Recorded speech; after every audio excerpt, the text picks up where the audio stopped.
What's good, everyone? Today I'm bringing you a deck profile from the most recent Sydney Regionals that just happened on Saturday.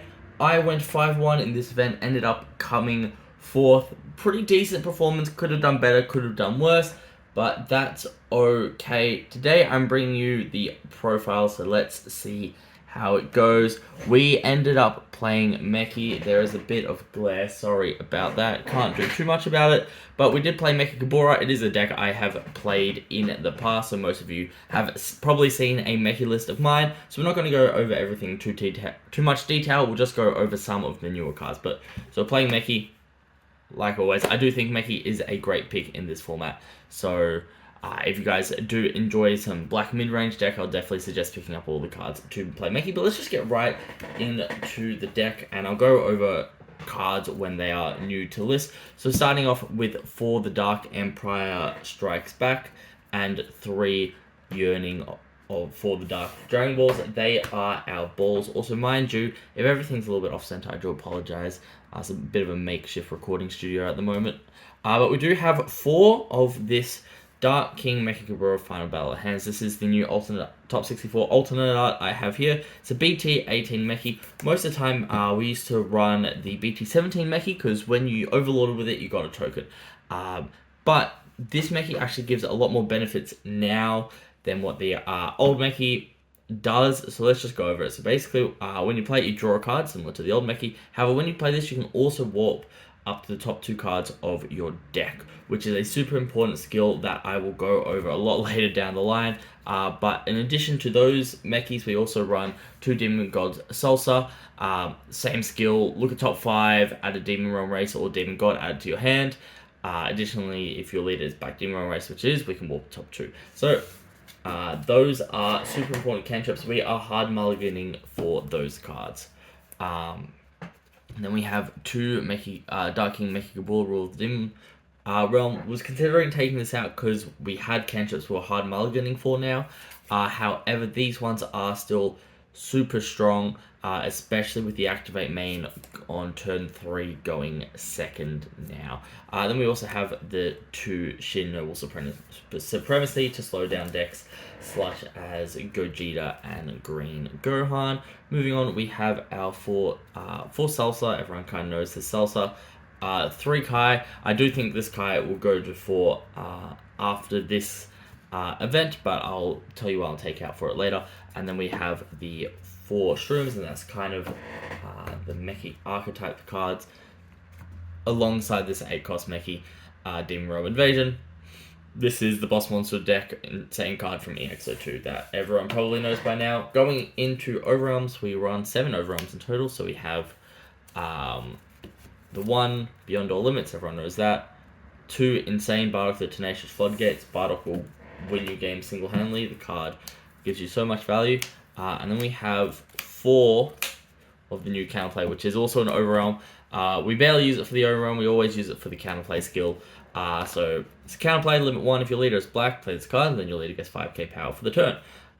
Auto burst 2, when this card is played, draw 1, add up to 1 card add 1 card from your hand to your energy, not up to 1 card. You have to add a card to your energy, then choose one of your opponent's battle cards with an energy cost of 5 or less and send it to its owner's warp. And then it has the typical counterplay text if you have a black, but this one has to be a Z Unison. If you have black Z Unison with 2 or more markers on it, you can activate this card's counter skill without paying its energy cost. And we definitely know that free counterplays and free defense is always valuable. So black finally having a bit of identity there is amazing. We do run the 1 SS4 Vegeta, but this is what's going to become the Kai. I never played it over the weekend, but it's a bit too cute. Never really get a chance to play it. Going over to our extra cards now, we have 4 Power Burst. Power Burst is the best negate in the deck, so it has to be at 4. We main 2...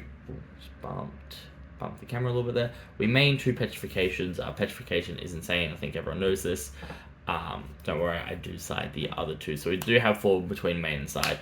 2 Darkness Judgment. You don't need this as much anymore between the counterplay and your leader. You can get to some pretty high B numbers, so it's pretty high for people to swing multiple times into you. However, it is still worth running. So we do have those Darkness Judgments in there. Then finishing off our extra cards, we've kind of got like our anti-defense cards, which is our Super Kamehameha and Hunter of the Demon Gods. Moving on, we do run two Toa Dark Demon Realm Madness, as suggested by the fact we run the counterplays. We are running Unisons. This card has been run a decent amount in Black Demon Realm race decks, mainly due to the swap effect, being able to swap into the 3-cost Toa. However, this time we are running it pretty much specifically for the Spirit Boost. If your Demon Realm race or Demon God card is in battle, and this card is using the combo, you can Spirit Boost 1, pay 1 black, and your card in battle gets 10,000 power and gains double strike for the battle. So we have a 15k Champer, which can also just be used as 5k for counter. So essentially, it's just a better Champer in this deck, but you do have Spirit Boost 1. Then we have our 4 super combos. No, not much surprise there. And then to finish it off, we have our secret rare. Our secret rare is Bursting Rage, new serial Bursting Rage, which looks so beautiful, just looking like the little red foiling that they fixed from the website. But yes, Bursting Rage is a cracked secret rare. It's what I ended up running at the end of last year. Note there are some effects now, such as the 1-drops that we are hard mulliganing for, like MECHI, that do make you warp cards on top of your deck. So there is a chance you can just warp your secret at the start of the game. So if you want to play super safe, feel free to play Evil Saiyans. However, I think you want to run Bursting Rage for that much better U7 matchup, just to be able to stop that 6-drop Goku. Plus, Bursting Rage is free offense, which gives you a lot of value. So Bursting Rage, definitely super strong secret for you to run in this deck. Now let's jump over to the Z deck. We have the 2 Mecha Kabura Z leaders, obviously because I'm running Bursting Rage.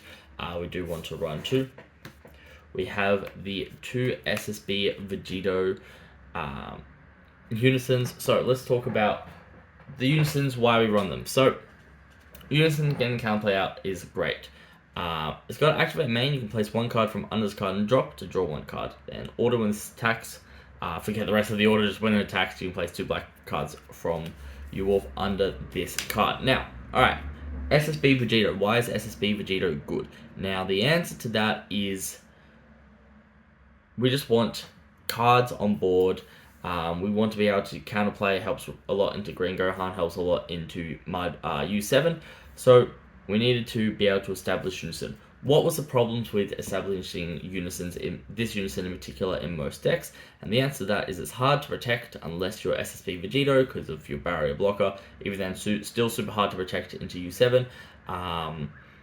And it's hard to get the 2 Z energy. So our first energy is always going to come from our Dark King Mecha Kabura final battle at hand. When this card's we're sending 2 cards from the warp, so that will mean our order puts something under, so we can start drawing cards. So anyway, this is always going to be our first Z energy, and our second Z energy, we're just going to neg 1 from hand. But the first activate main we do essentially makes you go even. So the first turn you play this, it goes even in hand size, which any Unison that draws the card, even in hand size, is good. It's very rare that you'll play something that will go plus in hand size, so even hand size is always great. Then every turn afterwards that it stays on the board, you're going +1 in hand size, which is really valuable. It gives you the defense in the counterplay, which is also a 20k body. So normally on turn 2, you're playing 2 bodies, either like a Kai or a Shroom or a Solsa or something along those lines. Vegito has the potential to draw you as many cards as those cards do, has potential to develop more bodies and the harder bodies to clear as well. So insane value we get there, and it's all because of this Dark King Mecha Kabura final battle at hand. So make sure you run this in your deck. It is a guaranteed 4 of in the deck, and this SSB Vegito Unison is very important. The other thing to note is this deck, you can map out your lines very obviously into certain matchups, so you don't always have to play Unison. And if you know you're not playing Unison, for example, if you go second into Green Gohan, you're not playing Unison on turn 2. So if you know stuff like that's going to happen, well, if you're playing this, you don't have to walk the cards, so you don't have to risk losing Bursting Rage. I think that's the other really important thing, is that you don't always have to risk losing Bursting Rage in every matchup. So only matchups that you need the Unison out turn 2. And because it's in the Z deck, it's not going to clog your hand. It's just all in all of value.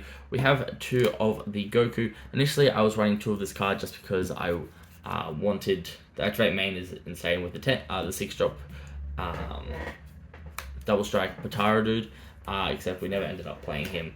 To be fair, I think one of these should probably just be a boob, but it's a good card. It's the same same as you'll be running. It's essentially the same card as Boo.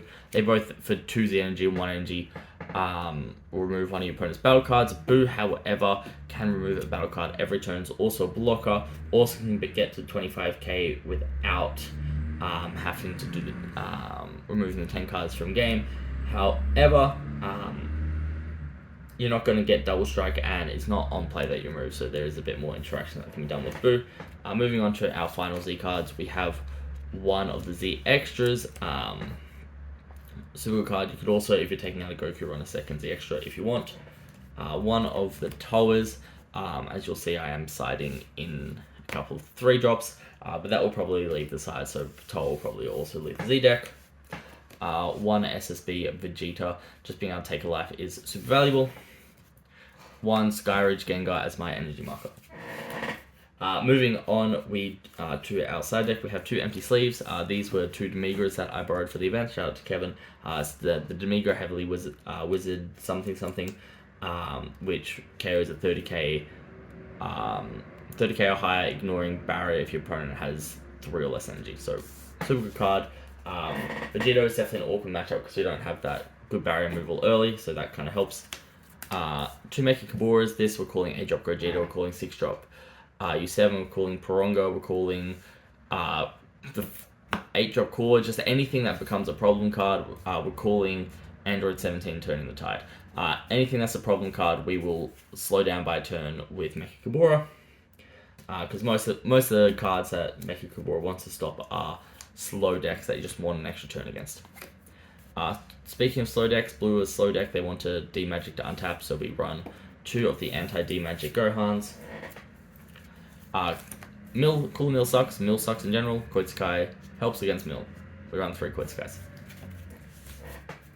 As I said, we're on the 2 Toas. Definitely tempting to keep in there, because with Toa it's 1 energy for 3 attacks. However, I just don't think it's worth it at the end of the day. I don't think we can probably find some better cards in the side to fit in. For example, I'm not opposed to running more heavily with the Demigras or finding some better cards for the U7 matchup, because that, at the end of the day, is probably the deck's hardest matchup. 1 Super Kamehameha, because Bardock sucks in U7. It's really hard for us to play around, so we kind of do have to Super Kamehameha it. We're not an aggro deck, so we don't want to be taking the life, but sometimes we do have to take the life. 2 more petrifications, because we want petrifications in a lot of matchups, as well as 1 final Darkness Judgment. That is the deck, everyone. I hope you guys enjoyed the profile. Throughout the day, I played against Cool Mill round 1. I won that. Green Gohan round 2, I lost that. I was in a super favorable situation. They were just able to get out of it and kill me. I had 3 balls in life, so I had to take 3 of my own life from that. Then I did a couple of power bursts to kind of slow down their game plan, which was definitely valuable power bursts, but I meant I had to go down to 1 super early in the game. They had 4 cards left in hand going into their last turn. I had something like 10. I was pretty sure I could survive. Turns out I couldn't survive. I missed out on it by 10k, which was something I could have played around if I was playing a bit safer, but I didn't think I had to play safer, and that was on me, and now I know. So that's all good. Round 3, I played against Gogeta. This deck has a favorable Gogeta matchup. If you go first, it's essentially unlosable. If you go second, you do have to work for it. If they play Gogeta on 3, it's definitely super scary. The Gogeta Secret, you essentially just can't swing that turn. You just have to develop boards and pass. And then you have to play Shin to say they can't attack. And really just like slow down that next turn. Then going into round 4, I played against Fu. Black Fu's just awkward. Like, it's still a super winnable matchup, but it's like definitely one of the more 50-50 matchups. As both decks just draw cards, control your opponent's hand, control your opponent's board. Except all the removal that I have in my deck removes, like, Leader removes a 4 or less. Counter plays a 5 or less, but they play 6-drop Cumbers, which is definitely awkward. They have a bit more spot removal than I do. I only really have the 7-cost Shroom and my 8-cost Mechi. 8-cost Mechi is a really good counter to their Secret Rare, except when they played their Secret Rare, I was out of 8-cost Mechis because the game just went on for that long and I couldn't find my last one. But at the end of the day, it is what it is. We were able to get ourselves the win in that one. Round 5, I played against Green Gohan. That was Kevin. Sorry, Kevin. Kevin was the first person I played this deck and this list against in practice. and definitely he saw how good it was, and it was very rough for him. I think I'd smoked those first 2 games. He learning the matchup, which you have to play super awkwardly as Green Gohan in the matchup, played the best he could, but just didn't see the gates, and I was too far ahead. Nearly came back with the secret difference, but still wasn't enough to prevent me from winning that game. And then the final round played against Android 17 Invoker. Super cool deck. Ben did really well to get where he did with the deck. Kind of looking at the matchups, I went second, and he played his U7 Z card, and it says that starting opponent's main phase, if they have 2 or more energy, play this card. And I looked at my opponent's board, I looked at my hand, and I was like, if they play the 3-drop barrier card from underneath it, I'm not removing that until I have 4 energy, which was way too far away in my mind, and they just get way too much value from that card up until that point, so I just skipped charge that turn, so they couldn't play it. Played a Shroom because they had 2 more energy, swung, removed it, and that ended up giving me a lot of tempo in the game, which I was really happy that I thought of that line of play, and it worked out for me. Anyway guys, hope you enjoyed the video. Hopefully it wasn't too long, and I will catch you guys in the next one, where I'm going to be giving you guys some tips and tricks on how to build a deck, and I'm using the process I used to get this MECHI list to where it's at as an example, so I'll catch you guys then.